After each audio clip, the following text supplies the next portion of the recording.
Yeah, you read the title. If you thought this character couldn't be more broken, you were dead wrong.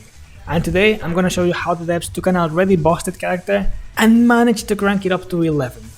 This video is basically a sequel to the dmc4 Vergil one, so I strongly suggest watching that one first if you haven't. I already explained most of his moves there and I don't plan to go through a hustle like that ever again. No. Also, if I don't mention some moves, you can assume that it didn't suffer big changes in this game, or that I forgot. It wouldn't be the first time. With no more delaying, let's go!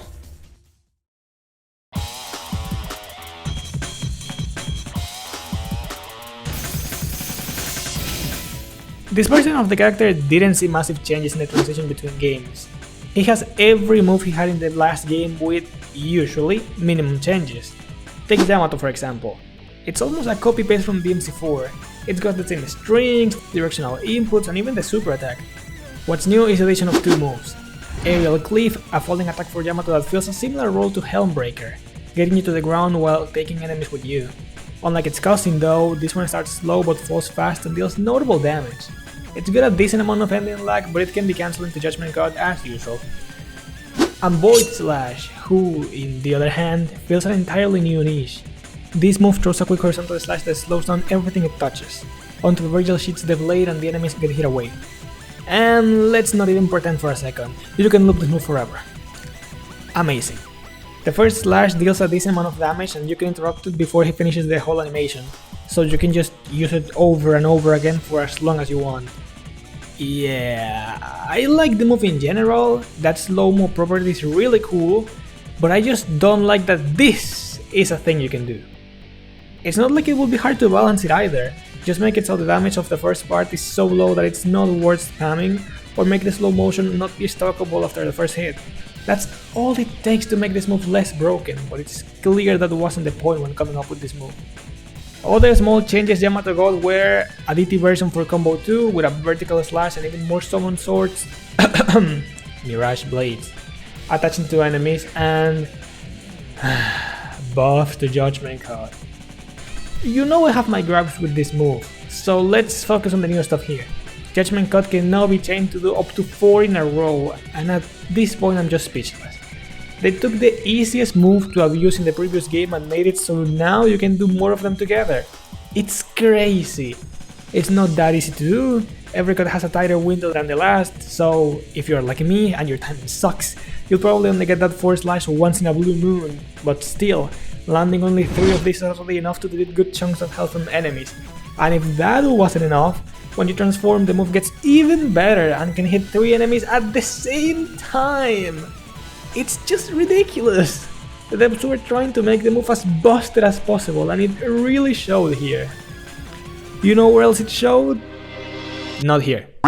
Okay, the broken thing about Beowulf was charge level 3 and the insane damage that came with it, and that was a thing carried over from dmc4. The only thing that could make it crazy is if they increased the damage values, and I don't know, maybe they did. At this point I would be surprised.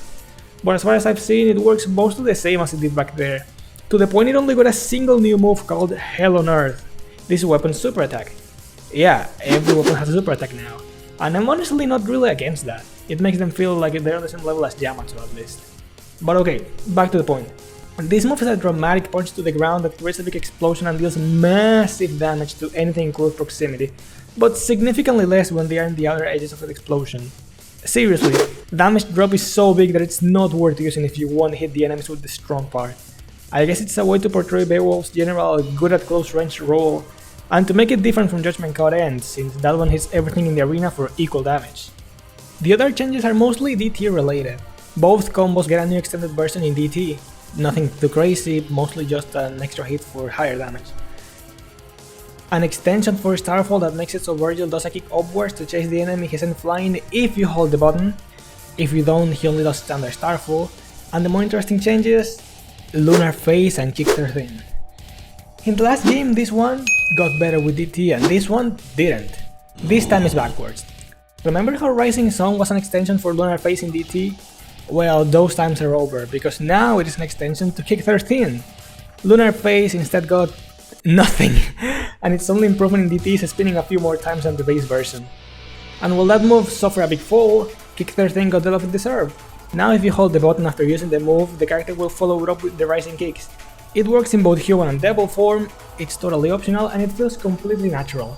It's great. And on top of that, the move in general does get better when used with DT. Which is weird that I even need to point it out, but blame dmc4 for that. Force Edge is not here. Gone, but never forgotten. And is instead replaced with this new weapon called Mirage Edge. The new sword that plays exactly the same as the old one. Yay. I don't know if anyone actually expected it to be different, but I don't know. It feels weird changing a weapon scheme but keeping the moveset basically the same. It's a weird effort to make for no real reason.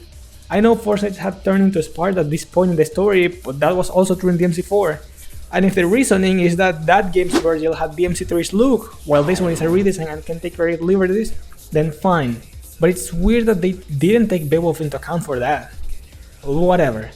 Out of all the weapons, this is probably the one that saw the least gameplay changes, ironically enough. Its only new move is Deep Stinger, a super attack where Vergil starts charging forward while spinning almost like a gigantic drill. It can chase enemies if you lock on or move freely in any direction if you don't. It's not as strong as the other supers, but it can still do some really cool stuff. The other changes are kinda small in comparison.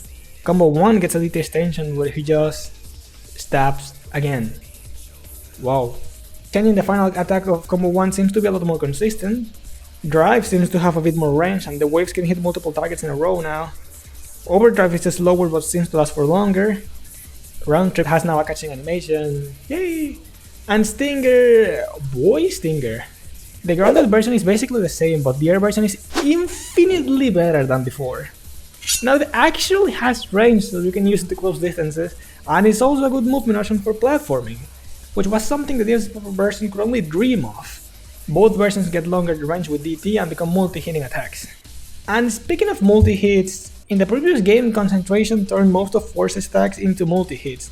With the transition to Mirage Edge, that ability was lost, and instead replaced with a passive buff to the stun property in the attacks, making it a lot easier to stun enemies after hitting them with the weapon, which is okay I guess.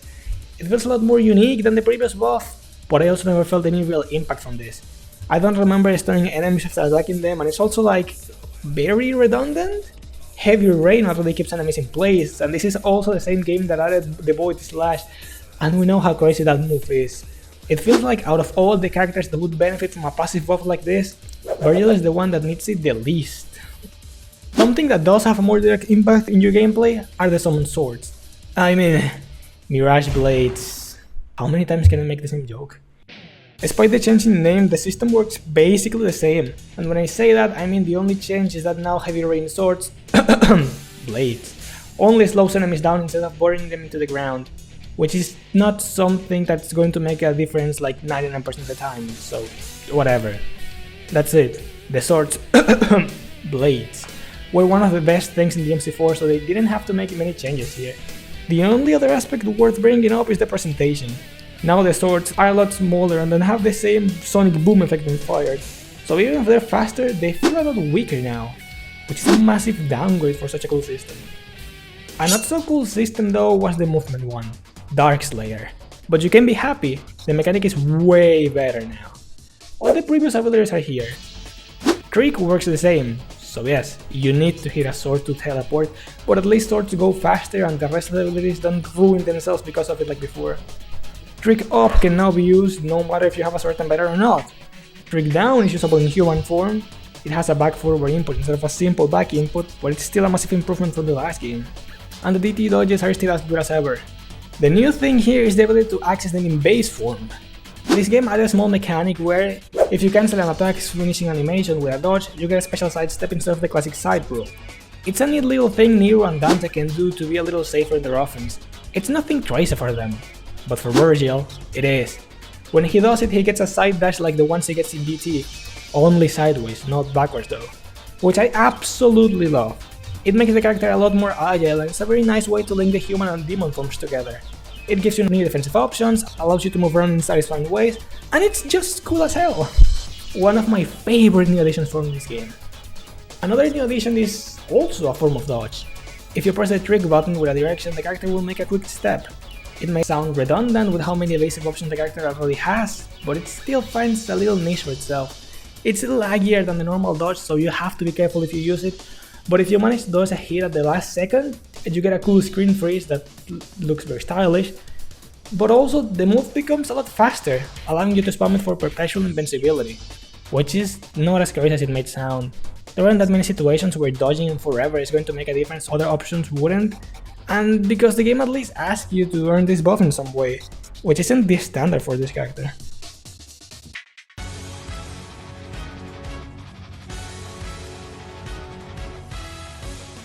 Finally, we made it. One of the parts of the character that suffered the most changes, Double Trigger. Or more accurately to this game, Sin Double Trigger. And this is the first name change that actually brings some important changes with it. Normal Double Trigger is no longer a thing. In this title, to transform, you need to fill this second bar by turning the energy of the first bar into SDT meter. This form works like a stronger version of regular DT. It gives you all the buffs the transformation always does, with the improved attacks and movement options we've seen throughout the video. So in that sense, it's nothing really new, but with the slightly harder conditions for activation, the devs are allowed to make the form a little stronger. One massive buff the form gets is that transforming doesn't instantly cost meter like usual. Instead, it has a period of a few seconds where the transformation doesn't use any energy, while still giving all the important buffs, except for the healing. So, if you turn back to human before that time ends, you can then transform again for free, rinse and repeat, and you essentially get infinite SDT.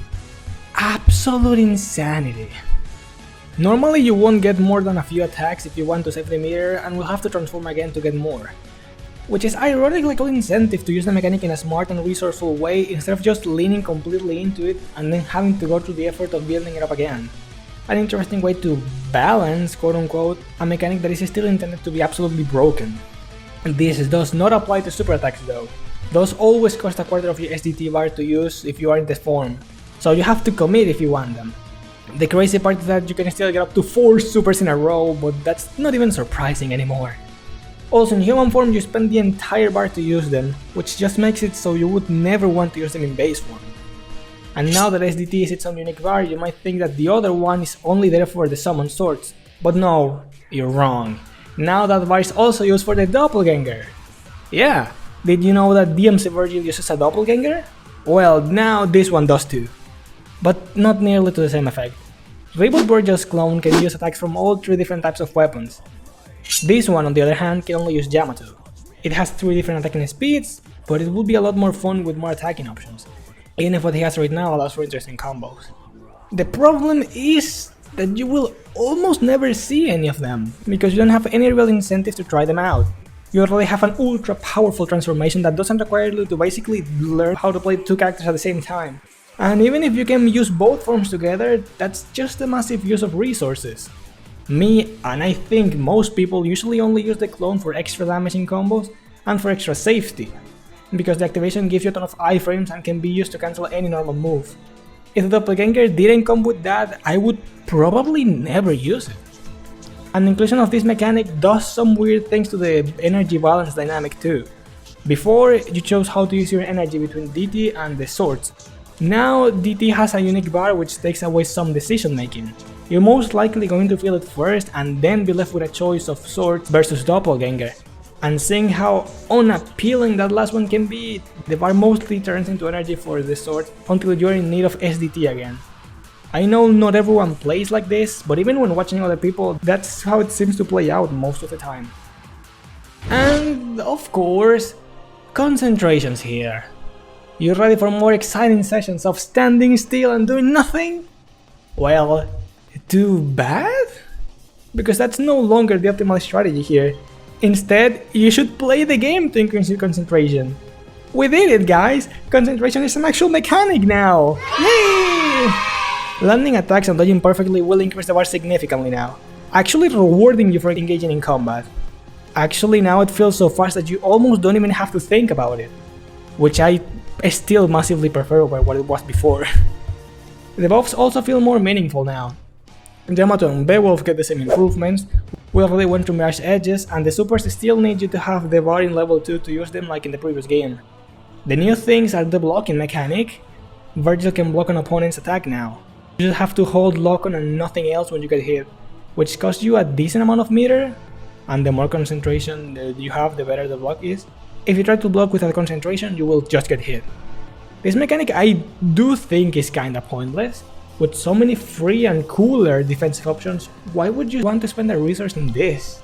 I had to go out of my way to even see it in my gameplays. And the other thing you get is kind of a new super attack called World of B, which depletes all of your concentration and turns you into V for a couple of seconds, bringing with him Shadow, Griffon, and Nightmare with enough energy to attack the enemies around. It's not as strong as the other supers, but that's not the point.